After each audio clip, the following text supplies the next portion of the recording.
मुझे याद है आज से कोई 70 साल पहले मुझे शदीद मलेरिया बुखार हुआ, कमज़ोरी भी बहुत हो गई, तो मेरा चलना भी ज़रा मुश्किल ही था।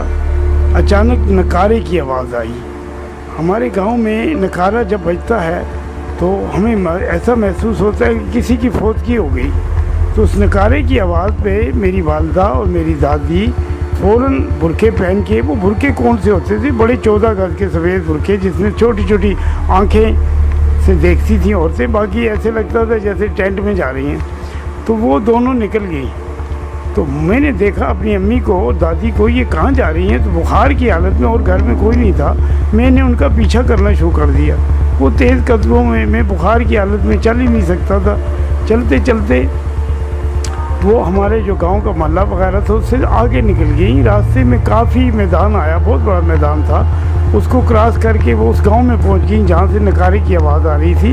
वहां कोई फौतगी हुई अचानक, तो नकारे की आवाज़ आने लगी। तो मैं वहाँ पर, उसी धूप थी, कड़ी धूप थी, जून का महीना था, मैं वहाँ गिर गया। तो जब मैं गिरा तो वहाँ गिद्ध थे, काफ़ी गिद्ध थे, साथ कब्रिस्तान भी था। तो वो गिद्ध, बहुत सारे 5-6 गिद्ध एकदम मुझ पे आके झपटे। उन्होंने देखा कि ये मुर्दा हो चुका है तो मुझे खाने आए। तो मैं बड़ी मुश्किल से अपने को बचाने के लिए टांगें हिलाता, कभी हाथ मारता, लेकिन मेरी कोशिश नाकाम हो रही थी। मुझे डर ये था कि अब मुझे ये नोच लेंगे। अचानक एक शख्स दौड़ता हुआ मेरी आवाज़ तो निकलती नहीं थी। उसने जब देखा कि गिद्ध किसी बच्चे को खा रहे हैं, वो दौड़ता हुआ एक डंडा लहराता हुआ आया।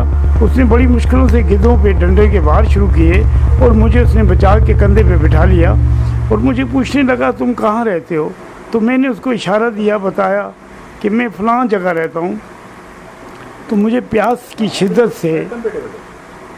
शिद्दत से मेरे होंठ सूख रहे थे। उसने मुझे कंधे पे बिठाया और रास्ते में आके एक घर से लस्सी मांगी। यकीन मानिए, मुझे उसने 5-6 गिलास लस्सी के पिलाए तो लेके चला आया मुझे।